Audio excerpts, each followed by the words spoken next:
today for you, I have my first quarter stats of 2023. So this is January, February, and March, even though we're about to start May. A little late. But hey, a little late than ever, right? So the very first quarter, like I said, was January, February, March. January, I read 19 books.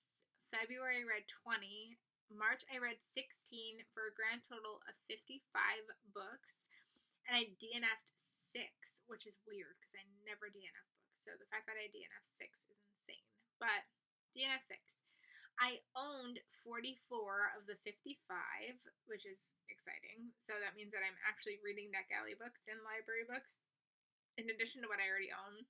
I think that's a pretty decent number. I read 22 physically, which is 40%. 17 on audio, which is 31%, and in ebooks I read 16 at 29%. So I'm happy with that because I was starting to worry that I was only reading audio and Kindle books and really kind of ignoring my physical books. So the fact that I read 22 physically, I think is a really good step in the right direction. April, I got kind of, you'll see when I do those stats, April, I kind of back with the physical books, but hey, I will take 22 books physically, which is 12,983 pages, 188 hours listening. So, interesting stats there. Especially because it does say 180 hours. That is accruing to pages.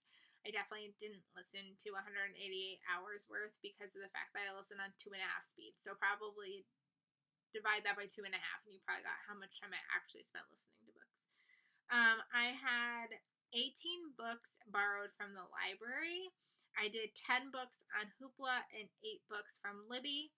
17 of those books were from my shelf that I had owned, and only one was a direct, it was from the library. I didn't own it at all. And then I I read 6 NetGalley books. One of those I listened to on audio from Hoopla.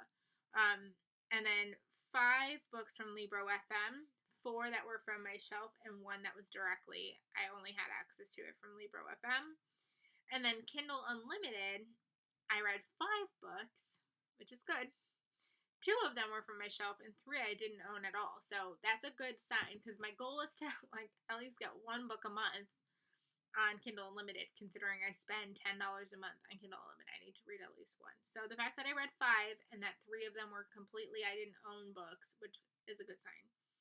My average star rating, I had an average of 3.68. I had 10 5 stars, which is fantastic. I had 21 4 stars, 3 3.5 stars, 14 3 stars, and 6 2 stars. So overall, not bad. I mean, if you just took my 5 and 4 stars, that's 31 books out of the 55 that I gave over 3 stars to. Well, even if you count the 3.5 stars too to that, that's not bad. I'll take that. Genres, I read 11 romance books. I read 16 thrillers. I read 1 nonfiction. I read 8 contemporary, 5 historical fiction, 8 that were fantasy, magical realism, paranormal, I don't know what you count them type of books, 8. 1 book that was considered horror, I guess. 2 that were sci-fi, and 3 that were YA. Which I'm surprised by, because I don't really tend to put YA books in here. So the fact that I got any read is interesting. And now we are going to tell you, instead of my 5 standouts, because trying to choose 5 standouts was really difficult. So I decided I'm just going to share with you my 5-star reads, because why not? So I could go grab them off my shelf, but my room is already a disaster because I haven't filmed in so long that I didn't want to do that. So I'm just going to post pictures. So the very first, I don't even know if these are in order. These might not be in order. I don't think these are in order. We've got The Dead Romantics by Ashley Poston. We've got Before I Let Go by Kennedy Ryan. Is that true? Yes. And then we've got Something Wilder by Christina Lauren. Angels of the Resistance by Noelle Salazar. I Didn't Do It by Jamie Hendricks. I think so. I don't have the books in front of me. This one actually isn't out yet. It comes out in May, so keep your eyes out for that one. Forever Hold Your Peace, which comes out this summer by Liz Fenton and Lisa Steink. I never pronounce her name right. I need to figure out how to pronounce her name. That comes out this summer. Definitely keep your eyes out for that one. All Right to Forever by Julia Olivia. I'm so excited because the fourth book to that series comes out very shortly in June. So that's a fun series if you haven't started that one yet. I reread Amari and the Night Brothers, so that was a 5-star read. So I'm going to count that one in here too. Spells for Forgetting, which is by, it's right in front of me too, Adrienne Young.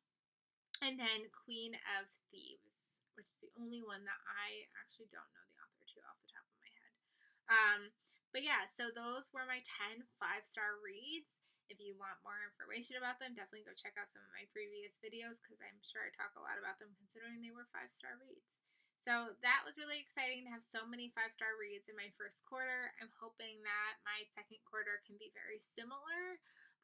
Let me know how your first quarter went, and I will see you guys in my next video. Bye, everybody.